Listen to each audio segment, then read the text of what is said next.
안녕하세요. 알아두면 쓸모있는 지방자치제도 4강입니다. 지난 3강에서는 지방자치에 주민이 직접 참여할 수 있는 방법 3가지를 알려드렸습니다. 주민참여 3법, 주민조례 발안제, 주민투표, 주민소환이었죠. 주민이 직접 필요한 조례를 청구하고 발의까지 요구하는 주민조례 발안제, 민원에 대해 투표에 붙이는 주민투표, 업무 수행 능력이 부족하거나 부정부패가 드러난 단체장과 지방의원 등을 소환하는 주민소환제였습니다. 이번 시간에는 주민이 대표기구를 통해 행정에 참여할 수 있는 주민자치회와 지방자치단체의 모든 예산 과정에 참여할 수 있는 주민참여 예산제도에 대해 알아볼게요. 먼저 주민자치회에 대해 알아보죠. 주민자치란 주민이 마을의 주인이 되어 주민결정과 마을 활동을 통해 스스로 지역 문제를 해결하는 주체가 되는 제도인데요. 주인인 주민들로 이뤄진 대표 조직으로 오늘 알아볼 주민자치회가 있습니다. 주민자치회란 지역사회 주민들의 대표 기구로서 자치계획 수립 및 실행, 주민참여 예산의 제안과 편성, 자치회관 운영 등을 실질적으로 수행하는 주민자치 조직입니다. 풀뿌리 자치의 활성화와 민주적 참여의식을 높이고 주민의 자치 활동을 강화하는 새로운 형태의 자치 조직이라고 할 수 있죠. 그렇다면 주민자치회는 무슨 일을 할까요? 그 기능에 대해 알아보죠. 첫째, 지역 주민을 대표하여 주민의 권한을 대변하고 주민자치와 공동체 활성화를 위한 활동을 합니다. 둘째, 참여와 주민 의견 수렴을 통해 우리 마을의 문제를 마을 계획에 반영하고 실행합니다. 셋째, 주민총회를 개최하여 주민 생활과 밀접한 지역 문제를 해결하기 위한 마을 계획을 세우고 이행합니다. 여기서 마을 계획, 즉 자치계획이란 주민자치회의 주요한 모든 사업계획 내용으로 주민자치회 운영계획, 동행정사무 수탁 및 추진계획, 주민자치센터 운영계획, 주민자치회 분과위원회별 사업계획, 동에 배정된 주민참여 예산 사업계획, 주민자치 및 마을 공동체 활성화를 위한 계획을 말합니다. 넷째, 주민자치센터 프로그램 운영 등 주민의 권리, 의무와 직접 관련되지 않는 수탁 행정사무를 수행합니다. 다섯째, 주민참여 예산 사업을 제안합니다. 그 밖에 주민의 자치 소양 강화를 위한 교육 운영 등 자치 활성화와 민간 협력 강화를 위해 필요한 업무를 담당한다고 하네요. 주민자치회에 대해 알아보고 있는데요. 여기서 잠깐, 이전에 주민자치위원회에 대해 들어보신 분이라면 같은 말인가 헷갈릴 수 있죠. 이름은 비슷하지만 어떤 차이점이 있는지 알아볼게요. 간단하게 정리하면 주민자치위원회에서 주민자치회로 변화한 것으로 그 권한이 확대됐다고 생각하면 됩니다.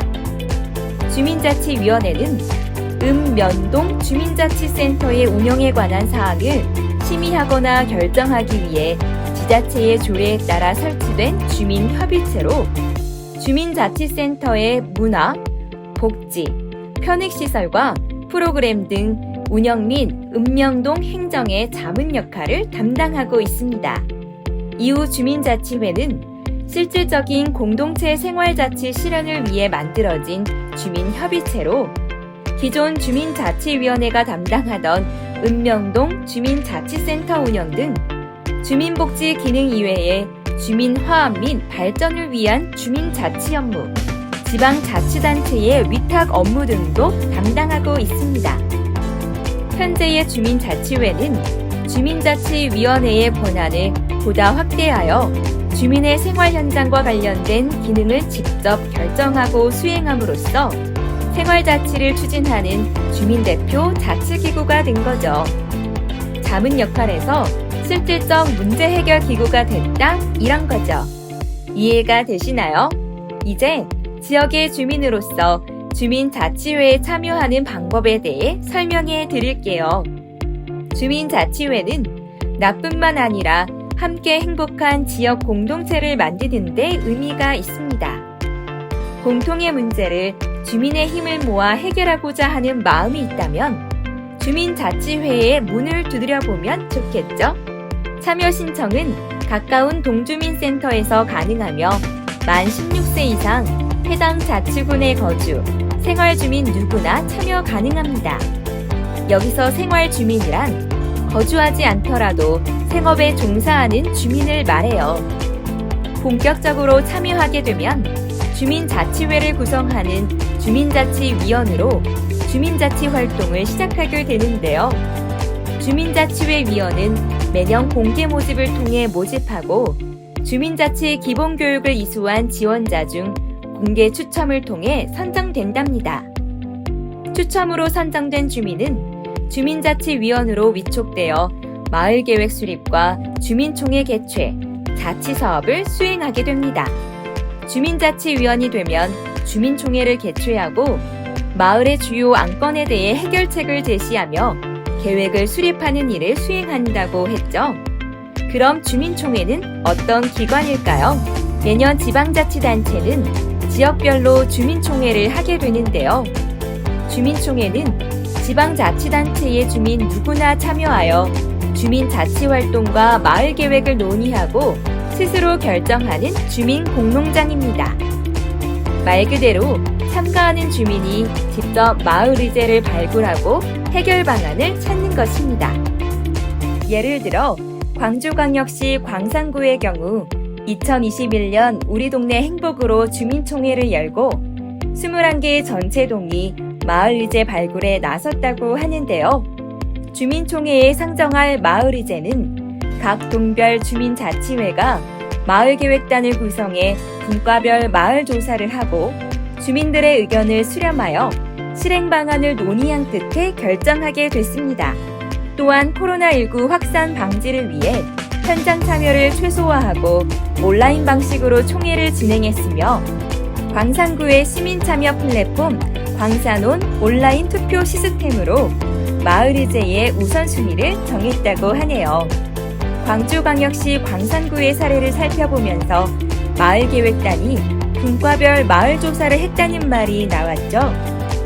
분과란 복지분과, 문화분과 등과 같은 각 분야를 말하고 이렇게 분과별 문제를 다루는 분과위원회는 주민자치회 위원들과 참여를 희망하는 주민들이 모여 마을 의제를 발굴하고 마을 계획을 수립, 해결 방안을 찾는 역할을 수행해요. 주민자치회 위원이 아니어도 분과 활동은 주민 누구나 가능하답니다. 주민자치회와 분과위원회는 마을총회를 통해 각 마을이나 동의 우선 의제를 선정하고 이에 대한 구체적인 사업 제안서를 작성하게 되는데 적합성을 따지기 위해 민관이 협의하는 간담회를 개최하는 경우가 많습니다. 이후 주민투표를 거쳐 최종 실행 의제를 선정하고 사업 제안서를 지방자치단체에 제출하게 됩니다. 선정된 의제별 세부 실행 계획을 수립하고 사업별 예산 계획에 대한 지방자치단체의 검토를 거쳐 당의 연도 예산안을 확정하게 되는데요. 최종적으로 확정 사업비는 의제를 제안한 자치단체로 배정됩니다. 적극적인 주민자치 참여로 인해 우리가 살고 있는 지역과 주민의 삶이 어떻게 달라지는지 알 수 있겠죠? 주민은 단순히 의견을 내는 데 그치지 않고 정책을 수립하고 그에 따른 예산을 책정하며 스스로 실질적 해결 방안을 만들어내는 과정을 통해 능동적인 주인이 되는 것입니다.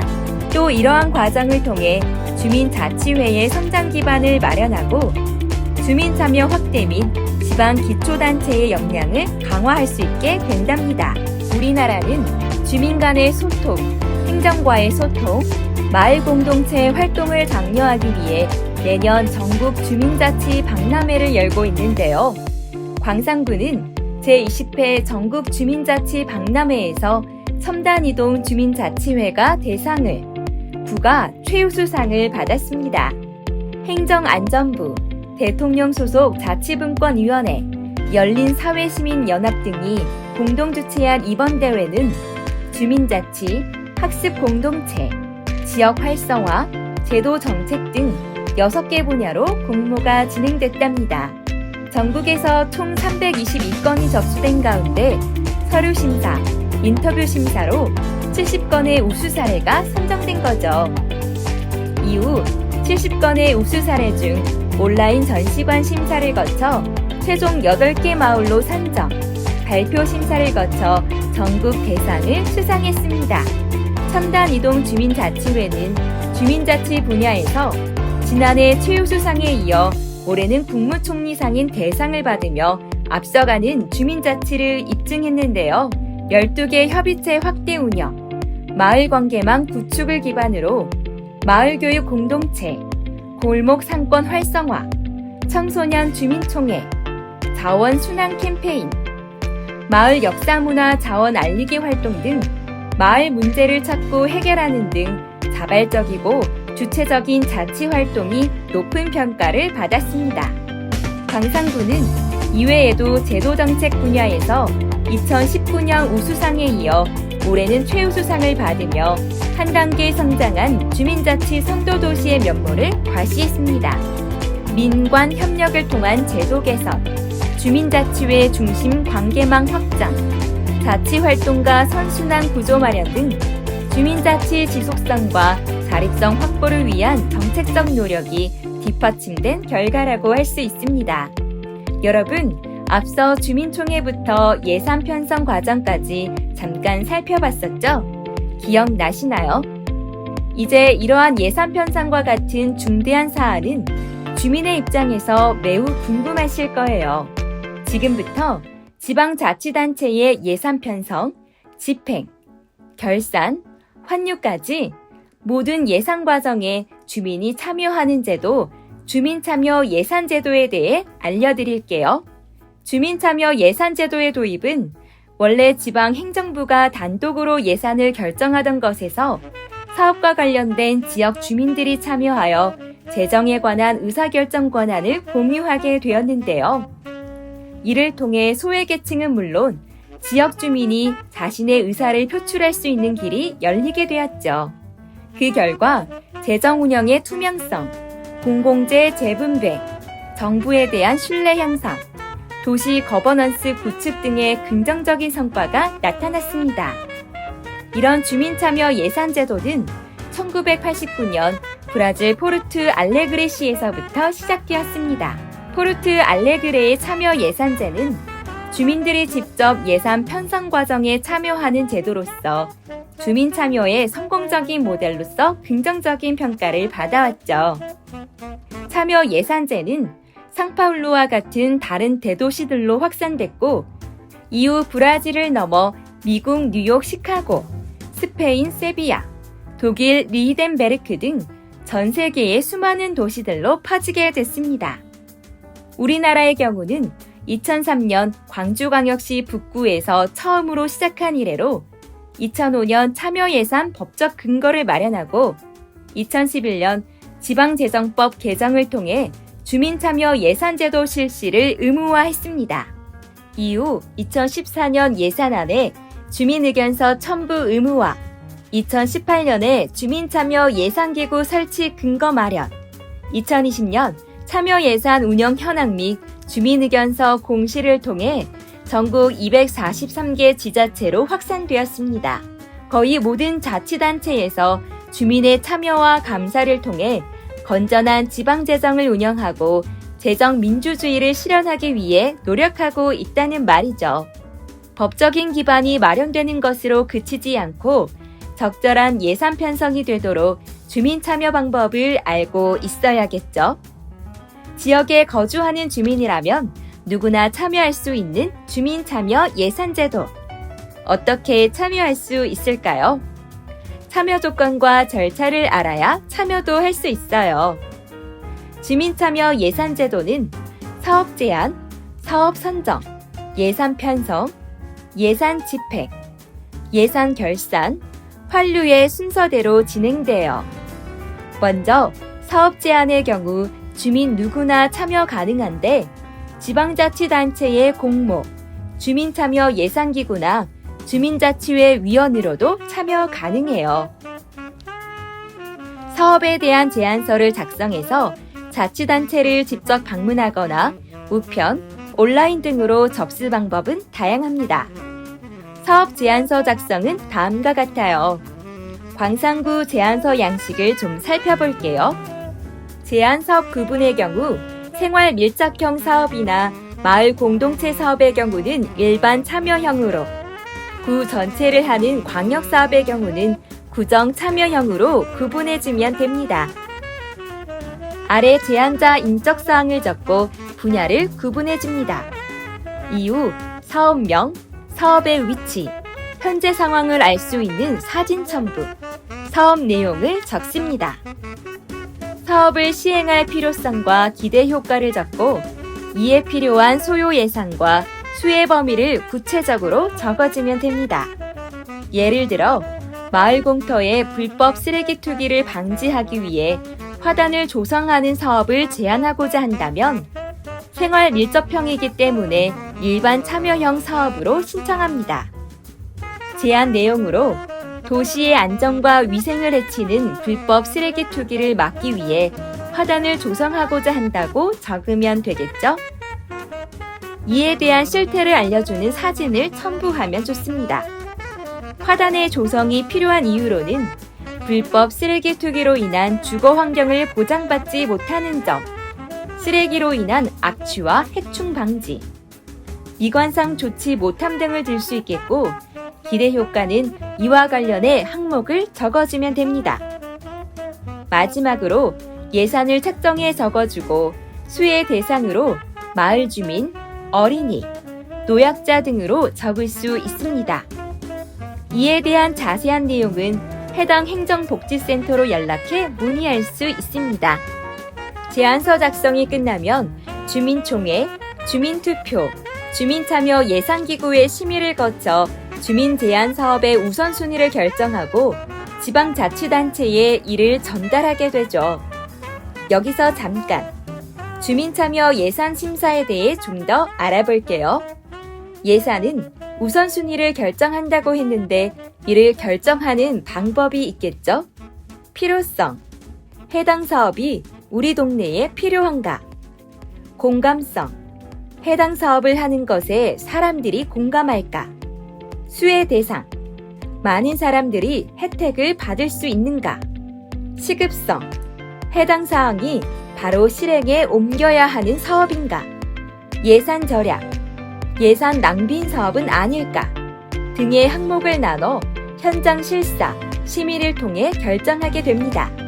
지방자치단체는 우선순위의 사업 제안에 대해 공청회, 설문조사, 주민투표 등을 통해 주민들의 의견을 수렴합니다. 지방자치단체는 주민들의 의견을 충분히 반영해 예산을 집행하게 되고 이후 사업은 주민협의체를 통해 진행하며 주민참여예산위원회와 주민은 사업 진행 모니터링을 통해 투명하고 공정하게 쓰이고 있는지 확인합니다. 공정한 사업 진행을 위해서는 모니터링이 필수. 모니터링은 어떻게 하는 것일까요? 모니터링 대상 사업을 선정한 후 모니터링단을 꾸립니다.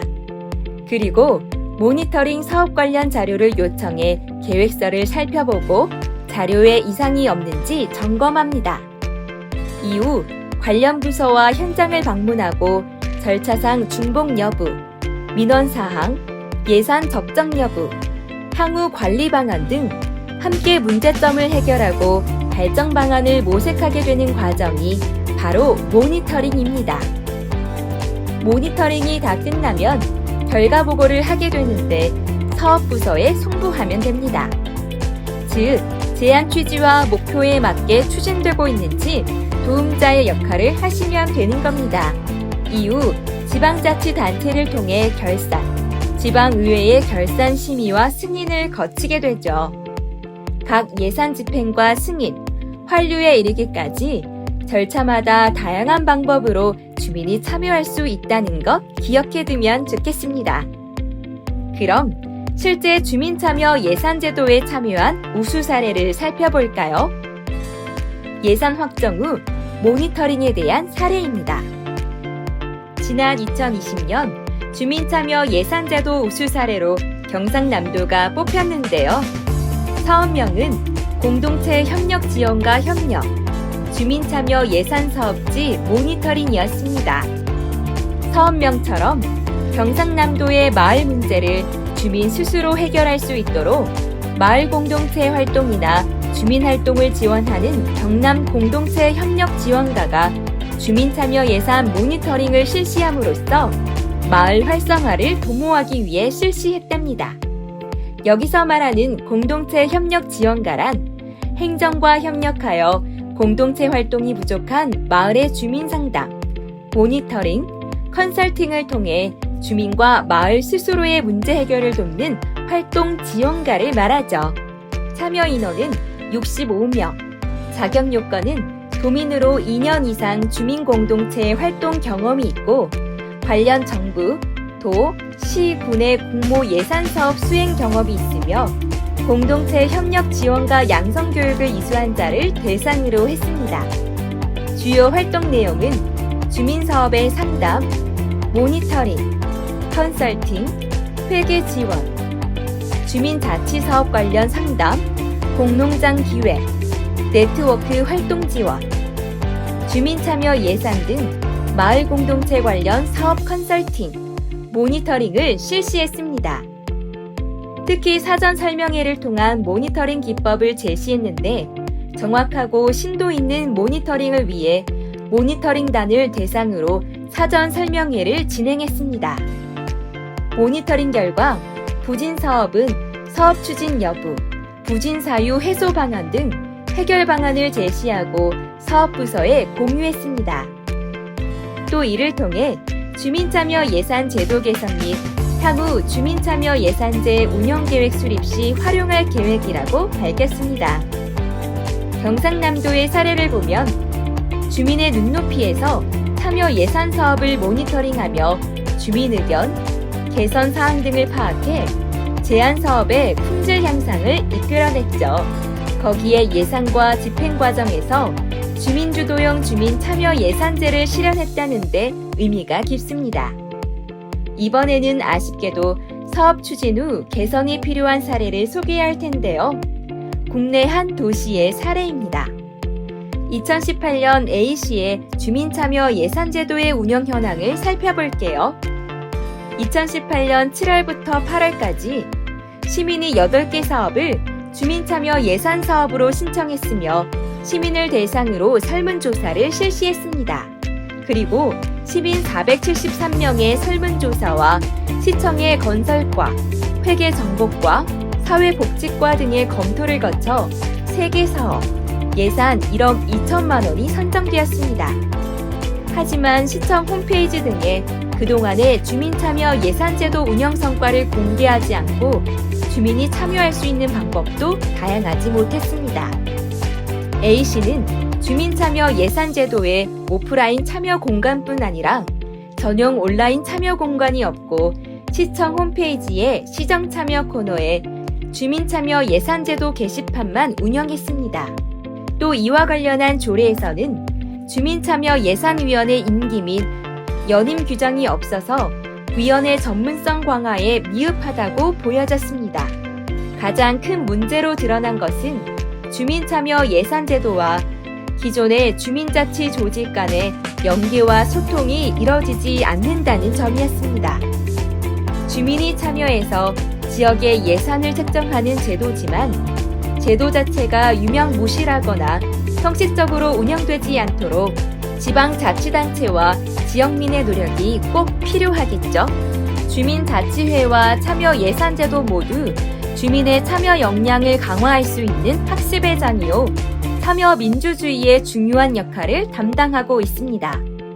성공적인 지방자치제도의 실행을 위해서는 주민들의 실질적인 참여가 필요하죠. 실제 주민의 참여가 잘 이뤄진 우수사례 지역의 공통점을 살펴보면 참여 이후 주민의 인식이 변화하고 지역사회 발전을 가져왔다는 점, 참여 방법도 주민들의 의견을 반영해 다양하게 늘어났다는 것입니다. 이처럼 우리의 적극적인 참여가 좋은 동네, 살기 좋은 우리의 미래를 만들 수 있다는 것 잊지 마세요. 그럼 알아두면 쓸모있는 지방자치제도 5강에서 다시 만나요.